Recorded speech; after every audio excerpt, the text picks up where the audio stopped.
Hello and welcome to the studio. I'm Dr. Wigo, and today I'm here to tell you about my coming Vision Pro because I got the order in.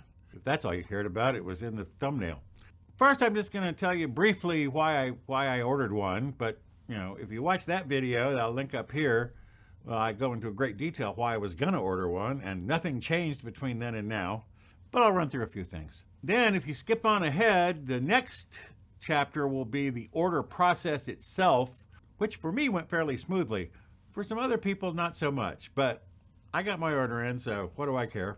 And in the chapter after that, I'll talk about the final specs because we didn't know a lot about this thing before it came out. We had the basics, but there were a lot of details revealed at 5 a.m. Pacific time when the orders went live.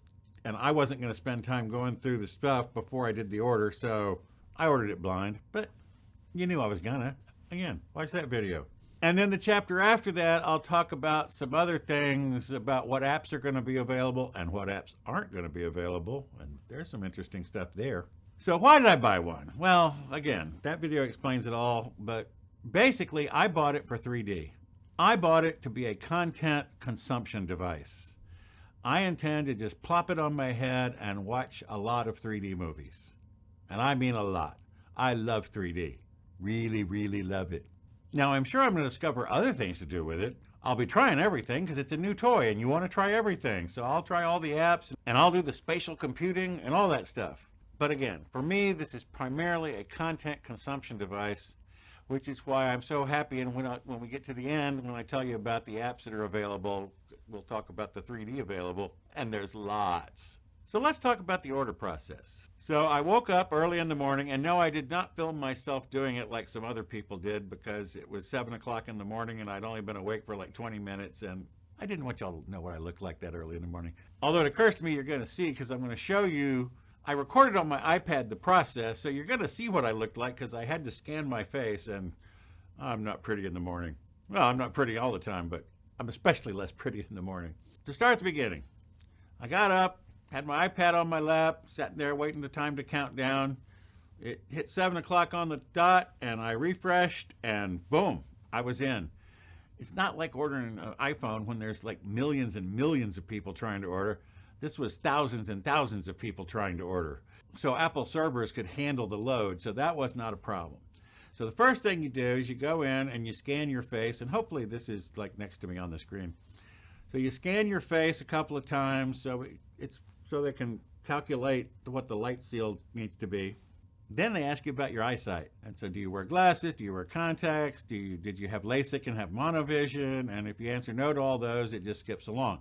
If you answer yes to any of those, it lets you order the Zeiss lens inserts. And apparently they're reading glasses. I may end up needing those, but I don't know.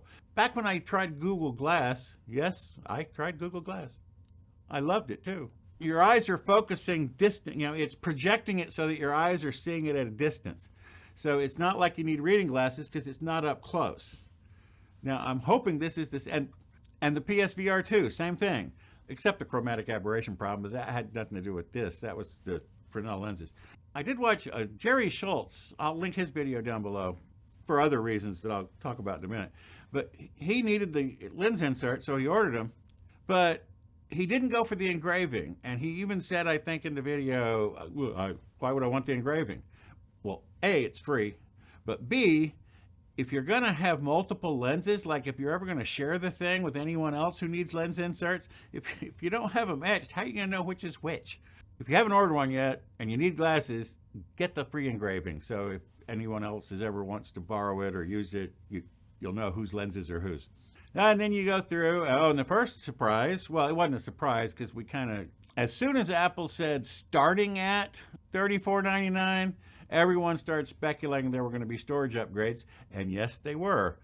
So for $400 more, which of course I did, this is like the MacBooks. You can never upgrade your memory, your storage, so you have to do it right from the get-go. And I figured, A, I might need the space, especially if I'm going to do spatial videos. B, if the 256 is one chip and the 512 is two chips, then maybe the 1 terabyte is 4 chips, and so that would be faster speeds.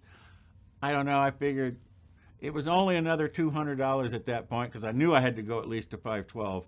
So once I went to 1 terabyte, now I'm up to $38.99. You continue on the order process and it says, do you want Apple Care for $500? That's right, $500. And I went, well, but it's so expensive. If anything breaks, yeah.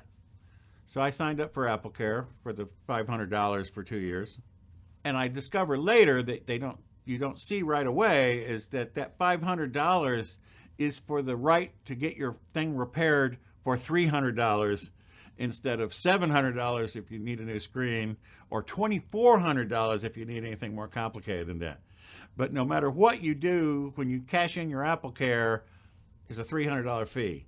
Don't be cracking your screens, because even with Apple Care, that's $300 a pop. Without Apple Care, it's $700 a pop. So now I get down towards the total, and it's $38.99 plus the $4.99 for Apple Care plus $420 tax. So I'm up to $4,800. $4,800. Yeah, $3,500 my ass. Then you have to decide, do you want to pick it up in the store and you have to make an appointment, or do you want to have it delivered to your house? After my experience with the iPhone 15 Pro, which I ended up having to pick up in the store, I'll link that video down below, I didn't really want to do that, and I'm really happy I didn't, because, and I will link Jerry Schultz's video and Brian Tong's video down below, who both filmed themselves in the process of ordering, because you had to make an appointment to pick it up at the store. The way the app worked is you had to pick your time, then check out. But by the time you'd get through the checkout, your appointment time would have been taken by other people, and they'd kick you out saying that it didn't finish, and then you had to pick another time. And you can go watch those videos and watch them as their pickup time slips into the next day. I avoided all that because I decided to have it shipped here. To tell you the truth, I was also afraid that if I picked it up in store, they were gonna open it and like help me fit it. But I want to do an unboxing. I want an unsealed box. So I'm having it delivered to my house, and I got that by February 2nd. So I was so happy. I was excited. It was all thing. I got my email. Your order is placed. Da-da-da-da. And then I'm doing some other stuff, and like 4 hours later, I get a text message from Citibank. We've detected fraud on your account. We have declined a charge. That's right. The fabulous Citibank declined the charge on Apple Pay. Apple Pay, which is designed that they have to have my face. They use Face ID. They know it's me making the order. But Citibank's fraud department knows better because, oh, you haven't spent $5,000 at the Apple store in several months, so it must be a fraud. I was so mad. I yelled and screamed at them on the phone. I said, if you've cost me my place in line, I will never do business with Citibank again. I probably won't anyway, but I had to threaten them. Well, thank God, Apple, I get an email from Apple saying your payment failed. Please come back and give us another form of payment, which I did, not Citibank. And it went on through, and I was fine. But, had a little heart attack there. Now, later on, I was watching other videos and everything. There's an accessory, a carrying case accessory, that's like $200. I was in a hurry to get my order out, so I didn't even look at the accessories. And so I was looking at that later, and I went, you know, I'd kind of like to have that to like store it in. You know. So I went ahead and ordered that. So that was another $218, which brings the grand total to $5,036.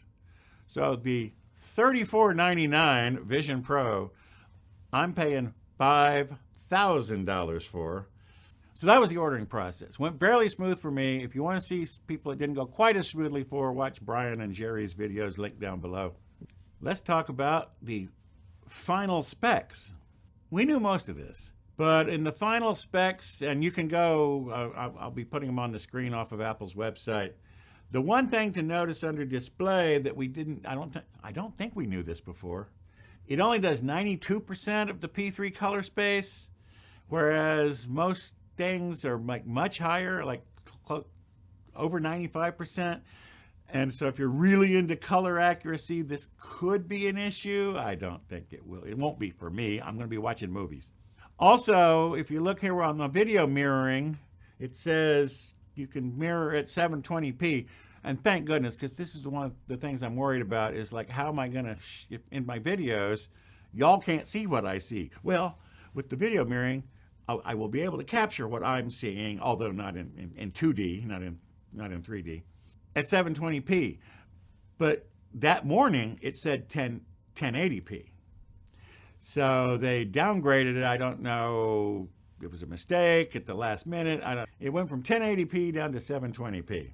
The chip stuff was nothing we didn't know, except we didn't know that it had 16 gigs of memory. And by the way, that was not upgradable, thank God, or that would have been another $200. The other thing we didn't know about was the 12 millisecond photon to photon latency. What is photon to photon latency? 12 milliseconds is very fast for whatever that is, but that's for the R1 chip and how fast it can see. I guess that's telling you what your latency is going to be. What you're seeing is going to be 12 milliseconds behind reality because, processing all the cameras and everything. But 12 milliseconds latency is pretty amazing. I mean, gamers will put up with that. Oh, and 256 gigabytes per second memory bandwidth. That's good to know. And then they have the audio technology stuff that I don't really care. I care about the video playback down there at the bottom. H.264 HDR with Dolby Vision. So it supports Dolby Vision, and Disney Plus supports Dolby Vision, and Apple supports Dolby Vision. Life is going to be good. It'll be a Dolby Vision experience in my face. And then the other big specs that came out was the weight. 600 to 650 grams, which is just over 21 to almost 23 ounces, depending on the light seal, the thing, because the bigger ones will weigh more. Oh, that's getting close to 1.5 pounds. So that's going to be a fairly hefty thing sitting on your head. Now, the weight of the battery is like another 300 grams. So if they put up there, it would have been well over 1.5 pounds. So that's why it has the battery dangling off the side. Then you scroll on down to what's in the box. Now, if you look at this picture, which I hopefully will have next to my head, you have the Apple Vision Pro, which includes the light seal cushion and the solo knit band that was in all the videos. And then there's a cover for the front screen, the thing that costs $700 if you break. The dual loop band, which I believe is what I'm going to be using. I think I will be having the strap on top of my head to help support the weight. I mean, we'll see. Well, you'll see, because I'll be doing it right here. You got the battery. Then it says light seal cushion. Now, up at the top it said includes light seal cushion, but apparently you get 2 light seal cushions. And the $20 Apple polishing cloth, 30-watt USB-C power adapter, and a 1.5 meter USB-C charging cable. So the final specs look very close to what they said, although, again, it ended up being a lot more than $34.99. Even if I hadn't upgraded the memory, that's still another $500 for Apple Care Plus tax, so it would have been well over $4,000, but I want it so bad. I'm so excited. I'm a little less excited, however, because of some of the big announcements that were made Friday, and some of these are a little puzzling. Now, Disney Plus is launching full tilt with lots of 3D movies. They only announced the title, Avatar, Avengers Endgame. They only listed a few, but all the Marvel movies were released in 3D in the theaters. And so I imagine there's going to be a big pile and plus all the animated movies that Disney does. So there's going to be a big pile of 3D movies on Disney Plus. So I'm very excited about that. And of course, Apple TV Plus, they'll also have 3D content. I believe the Apple TV Plus series Monarch is going to be available in 3D because they did an announcement about that a while back. Max will be there and Amazon Prime will be there, not with native apps, but with you'll be able to use their iPad apps. So they'll be in a window. Don't know what Disney's going to look like. Apparently it's going to have like the environment thing and everything like in the videos. But the big announcement was that Spotify, YouTube, and Netflix all announced that they will not be supporting the Apple Vision Pro. But further, they're opting out of allowing their iPad apps to be used in the Apple Vision Pro, which means if you want to do Netflix, YouTube, or Spotify, you will have to figure out some other way. Netflix and YouTube said, well, they can use the Safari web browser and just use the browser as their viewing experience. Well, I can tell you what this means for me. I will never watch a Netflix video or YouTube video while wearing the headset. And I intend to wear the headset a lot and watch a lot of content. So I found that very annoying. Let me say directly to YouTube and Netflix, you're going to lose a lot of hours of me watching you by not supporting my headset, because I'm going to be doing almost all of my media consumption in that headset. And I'm going to wear it until my neck muscles are strong enough that it doesn't feel heavy anymore. I am committed to this. So that's most everything we know. Do go watch that Apple video. Plus, Apple did another video, which I'll also link below, which is like they show a newbie trying it out for the first time. It's on order. It will be here in 2 weeks. The video next week will be something else, but the video after that, it should be the unboxing of the Apple Vision Pro. Oh, I hope so. I want it so bad. That's it for this time. Thanks for stopping by. See you next time. Bye-bye. I'm strengthening my neck muscles so I'll be able to hold the Apple Vision Pro in my head for longer. Bye-bye.